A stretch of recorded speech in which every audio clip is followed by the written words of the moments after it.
Salam YouTube, Qrafon onlayndır. Bizə dəstək olmaq üçün videoları bəyənmək, kanalımıza abunə olmaq, bildirişi aktiv etmək və videoları paylaşmaq kifayətdir. Bizim Facebook, Instagram səhifələrimizə və Telegram kanalımıza abunə olmağı unutmayın. Getdik. 15 sentyabr tarixində nəhayət ki Apple öz təqdimatını keçirdi. Bu təqdimatın 8 sentyabr tarixində olmasını insiderlər demiş olsalar da, bu təqdimat bir həftə sonra baş tutdu. Təqdimatı hər zaman olduğu kimi Tim Cook onlayn başladı. Tim Cook Apple Watch-dan ilk olaraq danışdı. Danışdı yox, sadəcə Apple Watch-u elə təriflədi ki, az qala qolundakı saatı yalasın. Amazing Apple Watch, sonra reklam çarxı və Apple Watch-un tərifi.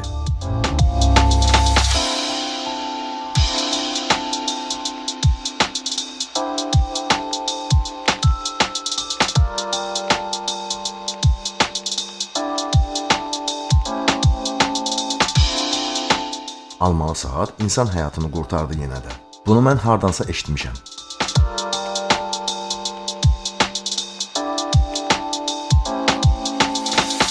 Yeni texnoloji saatdan Jeff Williams danışdı. Artıq saat qanda olan karbon qazının miqdarını ölçməyə başlayıb. Daha sonra ilk Apple Watch yeniliyindən danışıldı. Yeni Apple Watch 6-cı versiya. Qarşılayın.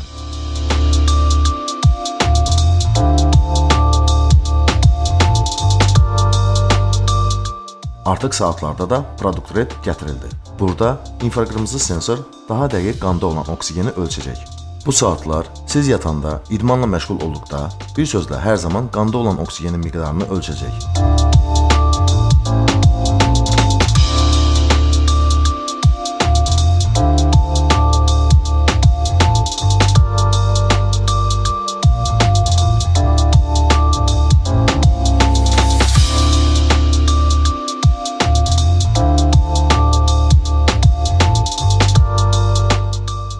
Bu saatlar ilk olaraq Apple Silicon S6 prosesorları ilə çalışacaq. Always on display saatlara gətirilərək qalxdığınız yüksəkliyi ölçə biləcək.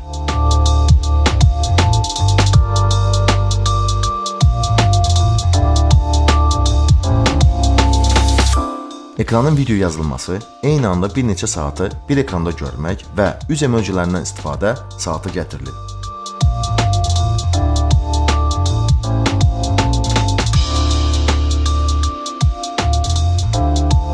Foto imkanları və yeni bilərzik tipli dizayn Apple Watch 6-da təqdim olunub.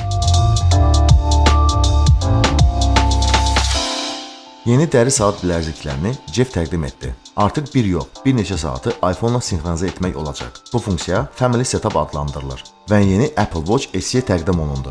Bu saat keçən ilin S5 Apple prosesorunda çalışacaq. Bir sözlə SE, Apple Watch 5-in sadəcə başqa adı oldu. Apple Watch SE $275, Apple Watch 6 isə $399 bazara çıxarıldı. Yeni saatlar ətraf mühitdə olan karbon qazını ölçəcək. Və yeni də Apple ancaq təkrar istehsaldan danışdı. Saatın bütün hissələri təkrar istehsal olduğunu dedilər. Bu məhsullar cümə günündən hamıya əlçatan olacaq. Yeni almalı saat üçün Apple Fitness Plus servisi təqdim olundu. Yumurtadan yun qırxan Apple bu funksiyanı Apple Music servisi ilə birləşdirib. Eyni zamanda Apple TV Fitness Plus-a birləşdirilib. Bir sözlə, hər şeydən pul qazanmaq məqsədini Tim Cook burada da göstərib. Abunə haqqı isə aylıq 9,99, illik isə 79,99 ödəniləcək. Əlbəttə ki, dollarla. iCloud və digər servislər Apple One içərisində birləşdirildi. Yəni 4 servis birində birləşdirildi.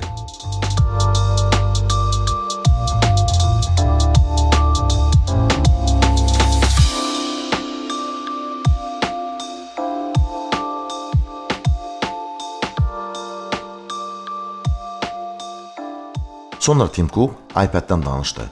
iPad-in 10 illik yubileyi olduğunu Tim dedi. Söz Ted Mirando'ya verildi. iPad 8-ci nəsil təqdim olundu. Bu device A12 Bionic prosesorunda çalışacaq.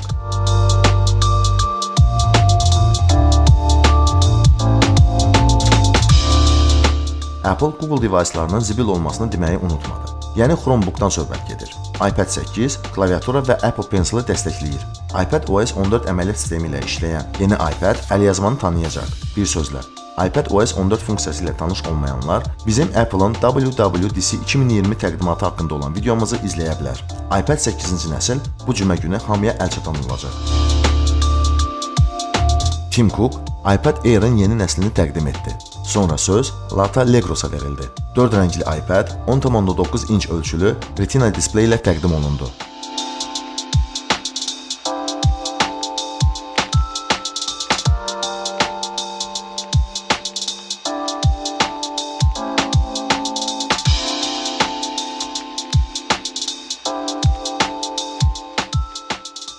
iPad Air yeni söndürüb yandırma düyməsində yerləşdirilən Touch ID sistemi ilə təchiz olunub. Bu device A14 Bionic prosesor ilə təchiz olunub. Bu 5 nanometr texnologiyası ilə istehsal olunan ilk prosesordur. 6 CPU, 4 GPU olan bu prosesor 40% əvvəlki prosesorlardan daha sürətli işləyəcəyini Apple dedi.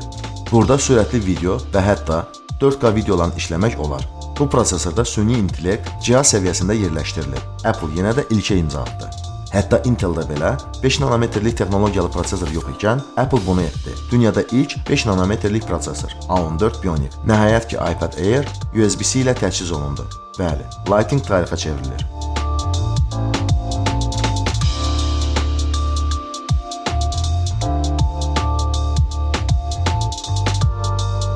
Qiyməti isə $599 başlayaraq oktyabrdan satışa buraxılacaq. Tim Cook yenə də iOS və iPadOS 14-dən danışdı. Bu sistemlər haqqında bizim kanalda olan Apple-ın WWDC 2020 təqdimatından olan videolardan məlumat ala bilərsiniz. Bu sistem sentyabrın 16-sından hər kəs üçün açıq olacaq. Və nəticə, iPhone Bloomberg portalının dediyi kimi təqdim olunmadı. Və bu o deməkdir ki, iPhone yəqin ki bir həftə sonra ola bilsin təqdimatsız alıcıların öhdəsinə buraxılacaq. Amma buna adamın inanmağı gəlmir. Steve Jobs'un ilk iPhone-u təqdim etdiyi dövrdən sonra birinci dəfə olaraq Apple-ın payız təqdimatında iPhone-un yeni nəsli təqdim olunmadı. İndi isə diqqət, axı mən sizə yeni bir giveaway söz vermişdim və demişdim ki, iPhone 12 qazanmaq şansını hörmətli abunəçilərimə verəcəm. Amma zənnimcə bu daha yaxşı oldu. Gəlin belə edək, indi yeni Apple Watch SE uğrunda mübarizə getsin. iPhone 12 çıxdıqdan sonra isə bu smartfonun uduş kampanyasını keçirək. Deməli siz nə edirsiniz? Qrafon YouTube kanalına və Qrafon Instagram səhifəsinə abunə olursunuz. Bu video altında öz Instagram adınızı qeyd etməklə istənilən bir komment yazırsınız. Bu video altında 10.000 komment olduqdan sonra qalibimiz yenə də təsadüfi olaraq randomizer vasitəsilə seçiləcək. Abunə olun, komment yazın və ən yeni Apple Watch SE saatını qazanın. Bu da Apple-ın ilk iPhone-suz payız təqdimatının digesti. Bizim Instagram, Facebook səhifəmizə və Telegram kanalımıza abunə olmağı unutmayın.